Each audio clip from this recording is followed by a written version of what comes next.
El efecto fotoeléctrico y sus aplicaciones. Presentación por Daniel Omar Melchor Chávez. Comenzando por definir qué es el efecto fotoeléctrico. Es un fenómeno que ocurre cuando un material sólido, metálico o no metálico, así como también pudiera ser un líquido o un gas, recibe energía proveniente de la luz. Esto ocurre a través de los fotones, los cuales están cargados energéticamente y transfieren parte de su energía a los electrones de un átomo, lo que provoca que estos electrones salgan arrojados con cierta energía cinética.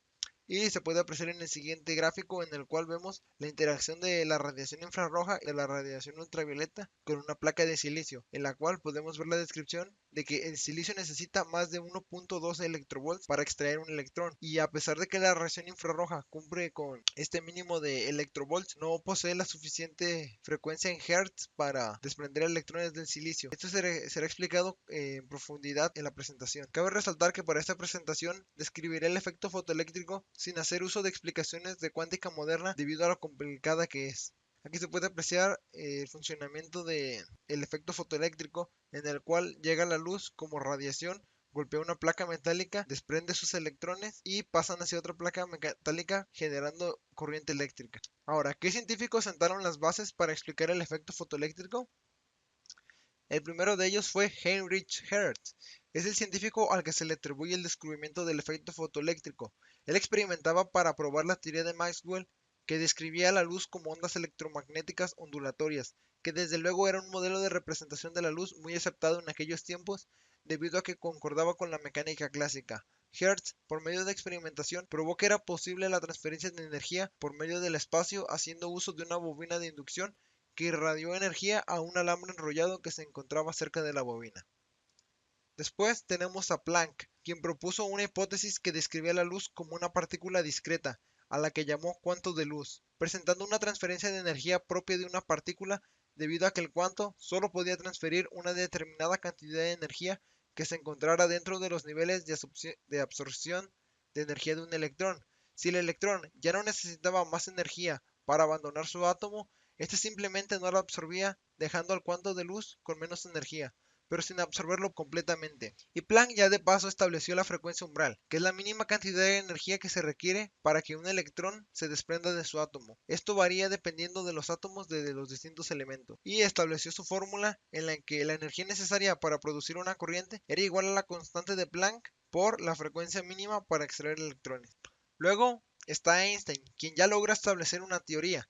Él creía que la emisión y la absorción de la radiación se producía de forma discontinua, basándose desde luego en la hipótesis de Planck. Sin embargo, él también pensó que la propia radiación también es discontinua, es decir, ahora se tienen fotones con forma de paquetitos de energía todo el tiempo, y no solo al momento de la transferencia de energía, por lo que la luz sería prácticamente una sucesión de cuantos de luz, como si fuese una nube de partículas que viajan en una dirección.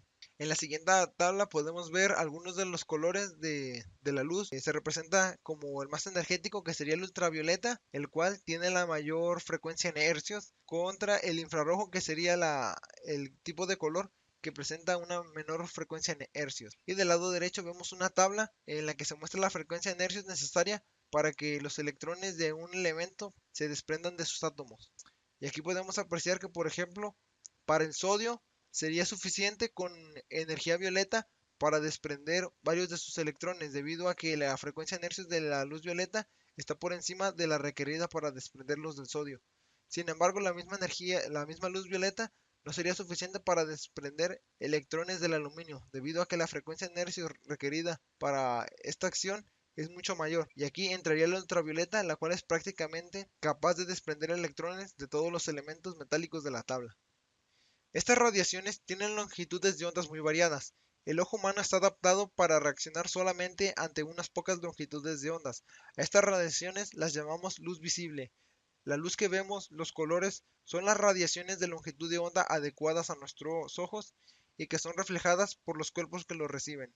Y más allá de ellos tenemos las que presentan mayor frecuencia, como los rayos ultravioleta, los rayos X y los rayos gamma, que ya serían rayos muy cargados energéticamente.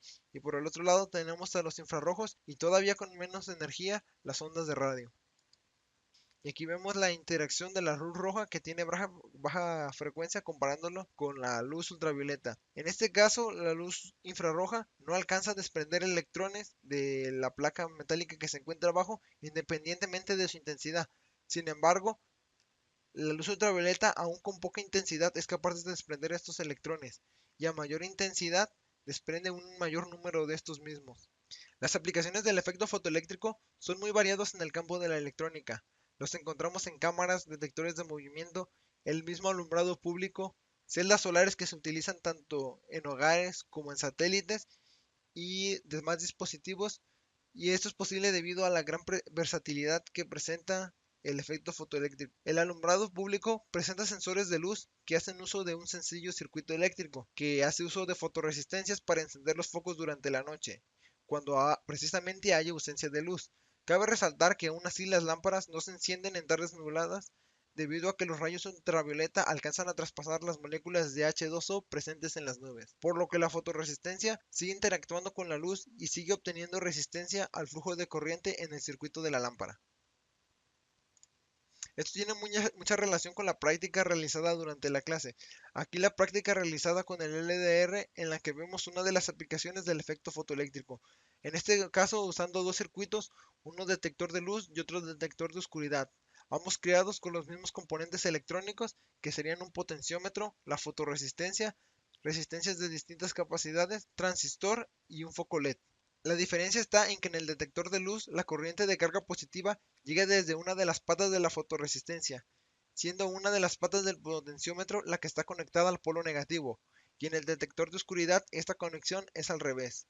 Todo lo demás se mantiene, pero ahora es el potenciómetro el que está conectado a la corriente positiva y el LDR el que está conectado a la corriente negativa.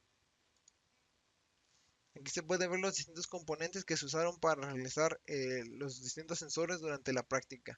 Y aquí se puede ver básicamente cuál es el funcionamiento de una fotorresistencia, en el cual tiene un pequeño surco de sulfuro de cadmio en una cápsula de resina que funciona como un aislante para que no reciba radiación electromagnética desde otras direcciones que no sean el frente.